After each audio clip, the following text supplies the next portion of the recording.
Hello friends, disclaimer ज़रूर पढ़ें। आज का बड़ा इंटरेस्टिंग टॉपिक है।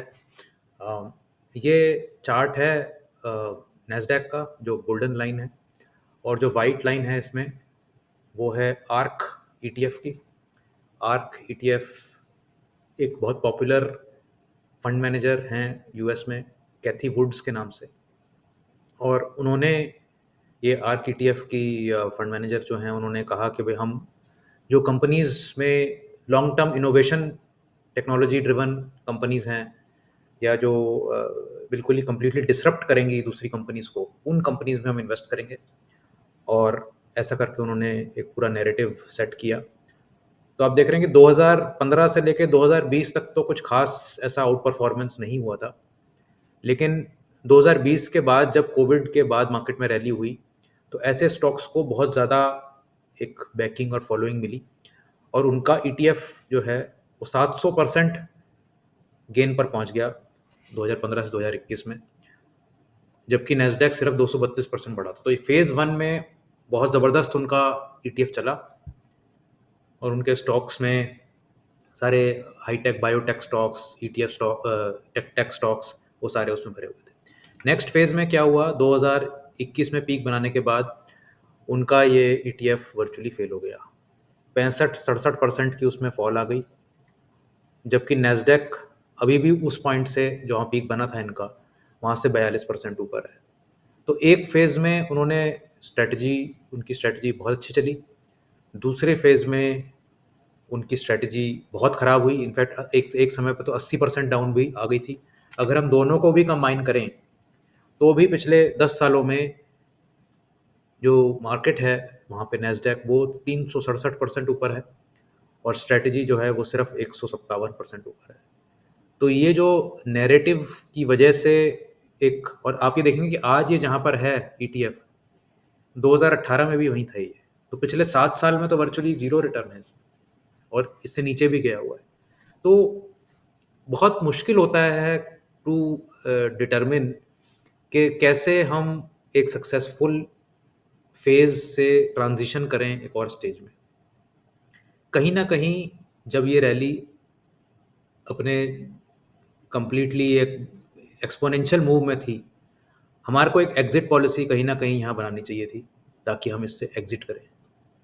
अगर हम एग्ज़िट नहीं करेंगे, तो जो गेन था वो सारा वापस हो गया। इतना जो एक पोटेंशियल था कि आप 5-7 गुना अपने कैपिटल को प्रोटेक्ट कर सकते थे, कुछ प्रॉफ़िट 5-7, अगर 7 गुना गया ईटीएफ, तो आप 5 गुना तो प्रोटेक्ट कर ही सकते थे। अगर इस फॉल में भी आपने एग्ज़िट लिया होता, किसी और ईटीएफ में चले गए होते, कैश में चले गए होते, सो ऑन सो फोर्थ। क्योंकि आप ये देखें कि वैसे तो इन्हेरेंट जो नीचे बेस लाइन मार्केट है, बेंचमार्क मार्केट है, वो भी काफ़ी स्ट्रांग है। 367% 10 साल में भी कोई कम नहीं है। लेकिन अगर आप ऐसे इंस्ट्रूमेंट में चले जाते हैं जहाँ पर एक पोटेंशियली बहुत ज़बरदस्त एक मूव आई थी, तो उससे आपको एक स्ट्रैटेजी बनानी चाहिए कि कैसे हमें एग्ज़िट करना है।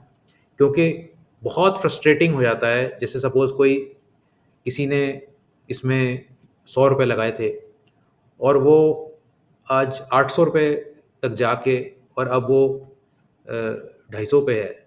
तो बहुत फ्रस्ट्रेटिंग है। 5 साल पहले एक आपने 800 का पॉइंट देखा था, आज आप 250 पर हैं। नीचे तो आप 150 भी पहुँच गए थे। तो बड़ा मुश्किल है इसमें इन्वेस्टेड रहना और सोचना कि शायद किसी दिन हम फिर से इस तरीके के मूव देखेंगे। तो जो साइकोलॉजी है इन्वेस्ट करने की, वो बहुत ज़्यादा एक डैमेज होती है। आपको कॉन्फिडेंस ब्रेक होता है, अपने ऊपर भी, फंड मैनेजर के ऊपर भी। और इसीलिए एक ऐसा पोर्ट बुके ऑफ स्ट्रैटेजीज़ आपके पोर्टफोलियो में होनी चाहिए, जो एक दूसरे को काउंटर बैलेंस करे, और हर स्ट्रैटेजी का एक टेस्टिंग, या जिसे कहते हैं कि एक रनवे आप डिसाइड करें कि भई 3 साल में, 5 साल में, 7 साल में अगर ये स्ट्रैटेजी नहीं चल रही है, तो हम उससे एग्ज़िट करें, किसी और स्ट्रैटेजी में जाएँ। ये बहुत ज़रूरी है। सिर्फ़ बाय करके, होल्ड करके बैठे रहना, उसमें आपने देखा कि किस तरह से उन इन्वेस्टर्स को एक गोल्डन अपॉर्च्युनिटी भी मिली थी, लेकिन वो सारी वॉश आउट हो गई। और जो लोगों ने यहाँ पर एंटर किया, वो तो अभी ख़ैर 80% लॉस पे बैठे हुए हैं, और उनके लिए तो कोई सॉल्यूशन प्रॉब्ली नहीं है यहाँ पर। तो स्टॉक मार्केट में बहुत सोच समझ के आपको इन्वेस्ट करना है।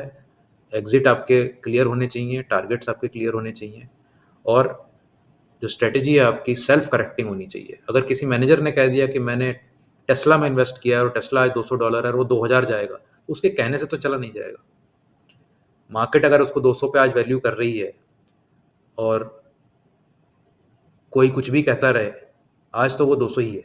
तो इस तरह से ही किसी के कहने से, करने से, कोई आपको आके कह दे कि डिफेंस वाले स्टॉक्स 10-10 गुना और बढ़ जाएँगे, किसी की बात मत मानिए। देखिए ट्रेंड कैसे बन रहा है, कैसे हमने उसको फ़ॉलो करना है और कैसे उसे एग्ज़िट करना है। आई होप कुछ इससे आपको नई इन्फॉर्मेशन और नॉलेज आपकी बढ़ी होगी और कमेंट्स में ज़रूर लिखें अपने क्या आप सोचते हैं इस बारे में और अगले वीडियो में फिर मिलते हैं। Thank you.